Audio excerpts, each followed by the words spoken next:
welcome to News in Brief on Vantage TV, where we bring you daily news updates on the stories that made major headlines from around the world. My name is Anita Macaulay. Do well to stay tuned.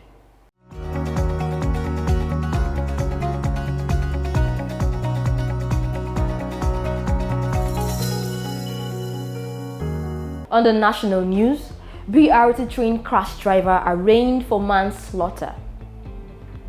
The Lagos state government has arraigned a bus rapid transit BRT driver, Oshibajo Oluwaseun, who crashed into a moving train at Ikeja and allegedly killed 6 people on March 9, 2023.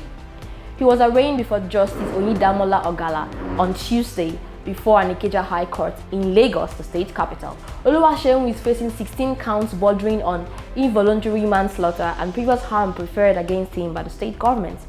According to the Director of Public Prosecution, Babajide Martins, the BRT driver negligently killed the victims by ignoring warning signals and ran into an oncoming train.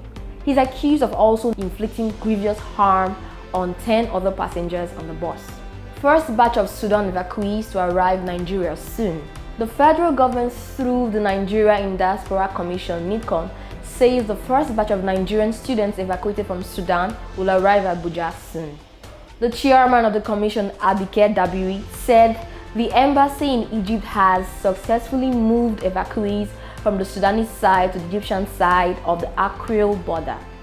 She said that the team at Abu Simal will be evacuating the Wadi Halfa group this morning, and those at the Port Sudan border, which is the third group, will be evacuated last because they just arrived the border on Tuesday.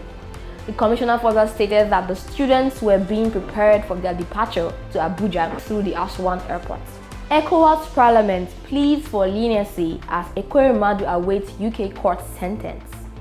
The Economic Community of West African States, ECOWAS, the Parliament, has appealed for leniency in United Kingdom sentencing of former Deputy Senate President Ekweremadu and his wife Beatrice on Friday.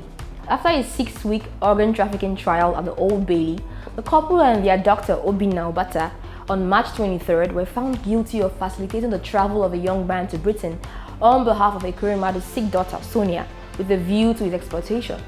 The Speaker of the ECOWAS Parliament, Right Honourable Dr. Said Mohamed Tunis, in a letter dated April 6, 2023, addressed to the Chief Clerk of the Central Criminal Court, Old Bailey, London, asked the court to temper justice with mercy. Listing several of the achievements of the embattled former Deputy Speaker in the ECOWAS Parliament, Tunis decried his long absence since June 2022, saying it would be dreadful if he faces long prison sentence.